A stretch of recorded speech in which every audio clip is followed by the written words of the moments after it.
उत्तराखंड की देहरादून सहसपुर विधानसभा क्षेत्र से कांग्रेस के दिग्गज नेताओं में से एक आरेंद्र शर्मा इस बार कांग्रेस के सिंबल से मैदान में उतर गए हैं। वहीं कांग्रेस ने इस बार 2017 की हार का हिसाब चुकता करने के लिए अपने वरिष्ठ नेता और बड़े ब्राह्मण चेहरे आरेंद्र शर्मा को भरोसा जताया है। आरेंद्र शर्मा से हमारे संवाददाता हरीश खनेड़ा ने खास बातचीत की है। आइए आपको सुनाते हैं इस खास बातचीत में क्या कुछ खास रहा। उत्तराखंड कांग्रेस के वरिष्ठ नेता और पार्टी के सहसपुर से प्रत्याशी आरेंद्र शर्मा जी इस वक्त हमारे साथ मौजूद हैं। उनसे बात करते हैं कि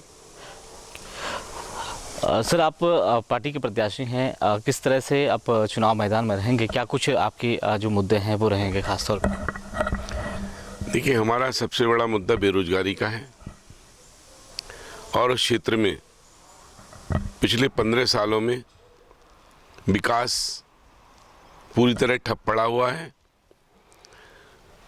इसी तरीके से एक वहाँ बड़ा ज्वलंत मुद्दा है शीशमबाड़ा कूड़ा का, घर का।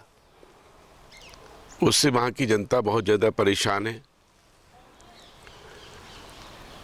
वहाँ के उद्योगों में पढ़े लिखे बच्चों को कोई आरक्षण की व्यवस्था नहीं है। ठेकेदारी प्रथा पर वहाँ पर रखा जाता है। हम जब सरकार बनेगी तो हम 20 साल के लिए एक डॉक्यूमेंट विजन का प्लान करेंगे, जिससे हमारे युवा बेरोजगार बच्चों को रोजगार मिल सके। स्किल्ड ट्रेनिंग प्रोग्राम चलाकर कि वहाँ उद्योगों में स्थानीय लोगों को रोजगार मिल सके। इसी तरीके से वहाँ किसान ग्रामीण क्षेत्र हैं, किसानों के लिए कोई सुविधाएं नहीं है कि उनके लिए समय पर खाद मिल सके, उनकी फसल का अच्छा मूल्य मिल सके। खरीद सेंटर्स नहीं है, उन पे किसान की जो फसल जब तैयार होती है तो वो समय पर नहीं खरीदा जाता, पौने पौने दामों में बेचा जाता है। किसान मजबूर हो जाता है, कर्ज में डूब जाता है। छोटे छोटे किसान हैं। हम चाहते हैं हमारा किसान नई तकनीक के साथ उस छोटी सी खेती में कैसे लाखों रुपए कमाए। इसी तरीके से कई ऐसे मार्ग हैं हमारे जहां पर आज भी राजधानी के नज़दीक होते हुए भी जब बरसात या कोई छोटी आपदा आती है तो वो राजधानी से कट जाते हैं।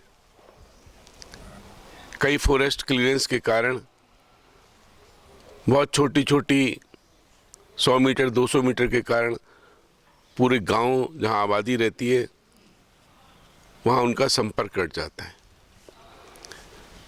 वो चाहे मिश्राज पट्टी हो, दुदई हो, कोटी ढलानी हो या शहीद जयसिंह मार्ग हो या शुक्लापुर की सड़क हो। तो ये ऐसी सड़कें हैं जो हमारी प्राथमिकताएं पर हैं। इसी तरीके से पेयजल की व्यवस्था हमारे क्षेत्र में बहुत ख़राब है। भाऊवाला लांगडूम परियोजना अभी तक लागू नहीं हुई है। मसूरी बाईपास जो डूंगा और मिश्राज पट्टी इधर से निर्माण होना था वो निर्माण नहीं हुआ है। घोषणाएं केवल कागजों पर हैं, धरातल पर नहीं है। इसी तरीके से हमारे यहाँ की महिलाएं बहुत उद्यमी हैं, लेकिन उनके लिए कोई कुटीर उद्योग की व्यवस्था वहाँ पर नहीं है। हम चाहते हैं हमारी महिलाओं को ट्रेनिंग प्रोग्राम देकर उनके जीवन में आर्थिक बदलाव हो सके। हमारे बच्चे बहुत अच्छे खिलाड़ी हैं, उनके लिए कोई ऐसे एकेडमी की व्यवस्था नहीं है या उनके लिए कोई ऐसे प्रशिक्षण की व्यवस्था नहीं है कि वो राज्य स्तर पर या अंतर्राष्ट्रीय स्तर पर अपना कौशल दिखा सके। इसी तरीके से हमारे जो किसान मजदूर हैं उनके लिए कोई ऐसी व्यवस्थाएं नहीं है कि जो इतनी गरीबी के बाद भी वो बेघर होने, घर के निर्माण वहाँ पर हम लोग जब आएंगे तो गरीबी रेखा से जो बहुत बेचारे नीचे स्तर पर रह रहे हैं उनके जीवन में कैसे बदलाव आ सके। तो हम पूरा चहुमुखी विकास इस क्षेत्र का कैसे हो सके उस पर हम काम कर रहे हैं। और हम कंप्यूटर सेंटर्स, अपने बच्चे किसी भी क्षेत्र में पीछे नहीं रहे।